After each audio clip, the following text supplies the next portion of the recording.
안녕하십니까. 송국근의 혼술 11월 21일 목요일입니다.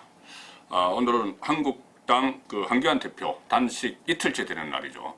한기환 대표의 단식에 대해서는 정치권에서 다양한 평가가 나오고 있습니다. 여러 가지 평가가 나오고 있는데 그 중에서도 여당 민주당에서는 민폐 단식이다 이렇게까지 표현을 한다. 민폐, 폐를 끼치고 있다는 이야기죠, 국민들에게. 그리고 또 뜬금없다 이런 이야기도 나옵니다. 자유한국당 안에서도 지금 시점에서 당대표가 단식을 하는 것이 뜬금없다 이런 이야기가 나오는데, 이런 상황에서 또 청와대는 제1야당 대표의 단식을 조롱하는 그런 모습까지 보였습니다. 강기정 청와대 정무수석이 문재인 대통령이 가보라고 그래서 왔다 이렇게 이야기를 했죠. 한기환 대표 단식 현장을 찾아서 뭐라고 했냐면은, 문재인 대통령이 찾아뵈라고 하셨다. 어쨌든 문 앞에 온 손님이니까 이렇게 이야기했습니다. 문 앞에 온 손님.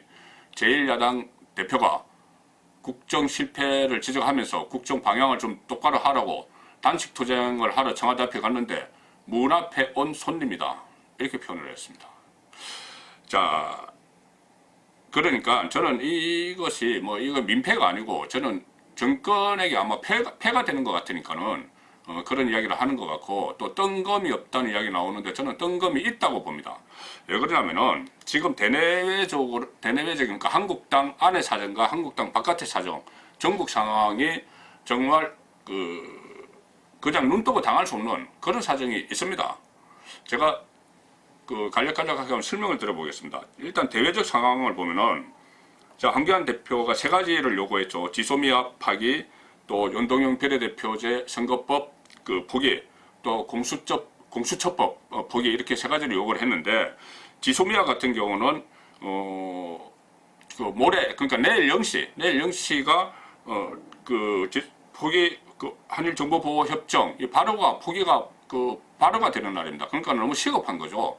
지금 당장 이것을 어떻게 처리를 해야 됩니다. 지소미아는 그냥 안보상의 문제뿐이 아니고, 지소미아 이 협정이 한일정보보호협정 미국과 또 다 연결이 되어 있죠. 이것이 파기가 되면은 이 안보가 불안해집니다. 안보가 불안해지면은 해외 투자자들이 한국에 대한 투자를 주저하게 되는 그런 상황까지 올 수가 있습니다.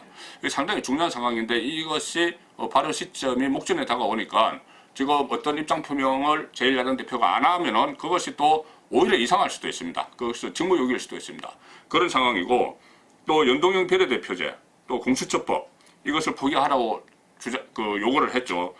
연동형 비례대표제, 이것은 선거법은 총선이 다가오고 있는데 게임의 룰입니다. 게임의 룰을 한국당을 패싱하고 만들었기 때문에, 또 그것이 여권에 절대 유리한 쪽으로 선거법을 개정을 하려고 하기 때문에 그것을 포기하라는 것이고, 또 고위공직자 비리수사처, 이것도 공수처법도 야당을 올가매는 법입니다. 그렇기 때문에 이 두 가지도 일단 저지를 해야 되는데, 이 두 가지 시점도 12월 3일이면은 패스트 트랙에 태워져 있어서 12월 3일이면은 문희상 국회의장이 직권상정해서 바로 처리해버릴 수가 있는 그런 법안입니다. 그러니까는 시급성이 있는 것이죠. 지금 그냥 앉아서 당할 수만은 없는 그런 대외적인 상황이 시급한 그 시점입니다. 그 시점에서 한기환 대표가 단식 투쟁을 시작을 한 것이고, 또 대내적인 상황을 보면은 제가 어제 말씀드릴 때 이것이 대내용이다, 대외용인 동시에 대내용이라고 말씀드렸는데, 대내적인 상황도 보면은 총선이 다가오면서 지금 가장 시급한 것은 당대표 입장에서, 보수파 입장에서 가장 시급한 것은 일단 보수 대통합이고, 그 다음에 인적 쇄신입니다. 그런데 보수 대통합과 인적 쇄신, 이 두 가지 다 큰 저항에 지금 부딪혀 있는 그런 상황이죠. 보수 통합의 미온적인 세력들은 또 밥그릇 지키기를 위해서 본인이 공천을 확실히 본인이 다음에 또 국회에 등극하기 위해서 밥그릇을 지키기 위해서 보수 통합에 반대하는 세력이 있습니다. 그리고 또 인적 쇄신, 여기는 상당히 저항하는 세력이 많죠. 자, 이런 대내적인 상황에서 가령 예를 들어서 당대표가 이 목숨을 걸었다 이렇게까지 이야기했죠. 이런 단식 투쟁을 하게 되면은 강력한 인적 쇄신, 또 강범위한 보수 통합 명분을 확보를 하게 됩니다. 당대표가 목숨까지 걸었다 이렇게 하면서 단식 투쟁을 하는 상황이니까 당내에 이 어떤 혁신을 일으키기 쉬운 거죠. 그러니까 가령 예를 들어서 지금 당장 한국당 그동안의 공천의 룰에 대해서 너무 지지부진하다, 논의가 지지부진하다 그런 이야기가 나왔는데 당장 오늘 현역 의원 최대 50% 교체를 목표로 하는 그런 안이 지금 제시가 됐고 곧 발표가 될 겁니다. 상당히 빠르게 진행이 되는 거죠. 또 당대표는 단식을 하지만은 그 단식을 명분으로 해서 과감한 인적 쇄신 또 보수대 통합도 지금 건물차를 탈 가능성이 높습니다. 이 상황이면은 그런 상황이기 때문에 이 지금 대내외적인 모든 상황을 볼 때 제1야당 대표가 행동을 하지 않을 수 없는 그런 시점에 와 있는 겁니다. 말로 해서는 듣지 않으니까 아무리 외쳐도 듣지 않으니까 그런 겁니다. 그래서 제가 한교안 단식 물론 한교안 대표가 모든 걸 잘하는 것은 아니죠. 그 정치권에 입문한 지 한 7, 8개월 됐는데 상당히 여러 가지 실책도 있었습니다. 실책도 있었고 하지만 그 평가는 일단 접어두고 지금 당장 한교안 대표가 단식 농성을 하고 청와대 앞에서 뭐 국회하고 왔다 갔다 하면서 그것을 송영길의 혼술이 지지합니다. 지지하는 이유를 세 가지가 있습니다. 세 가지를 간략하게 말씀드리겠습니다. 첫 번째는 이 국민들은 안중에 없는 국정운영 여기에 대해서 경각심을 일깨워야 됩니다. 지금 시점이 그 시점입니다. 가령 예를 들어서 그저께인가요? 국민과의 대화를 했죠. 국민과의 대화라는 것을 했는데 이것은 국민과의 대화가 아니고 열성 지지자들과의 팬 미팅이었습니다. 팬들과 지지자들과 그냥 담소를 나누는 그런 자리였습니다. 그리고 자아자찬을 하고 부동산 정책 이런 것이 뭐 잘못돼 가고 있는 걸 우리 국민들의 피부로 느끼고 있는데 그것을 자아자찬을 하는 그런 방송을 공중파와 뭐 방송국에서 한 2시간 동안 생중계를 했습니다. 국민들을 우습게 하는 거죠. 그리고 뭐 눈속임 정황도 있습니다. 그 질문이 17명이 했는데 그중에서 4명이 문재인 대통령과 국면이었다고 합니다. 그러면 전체 300명을 뭐 16,000명 중에서 300명을 추렸다는데 300명 중에서는 또 어떤 사람들이 와서 앉아 있었겠습니까? 이것은 다 국민들을 눈속임하는 것이죠. 자, 그리고 그토록 분노했던 조국 전 법무부 장관 오늘 21일 두 번째 검찰에 소환됐는데 또 지하 주차장으로 설거문이 들어가서 묵비권 행사하고 있습니다. 법무부 장관을 지낸 인물이 법무부 장관 때는 검찰 조사에 성실히 응하겠다 이렇게 했는데 지금은 묵비권을 행사하고 있습니다. 이것도 국민들이 정말 알고 싶은 것들이 많은데 검찰에 불려가서 법무부 장관을 지낸 인물이 묵비권을 행사하니까 이것도 국민을 무시하는 행위죠.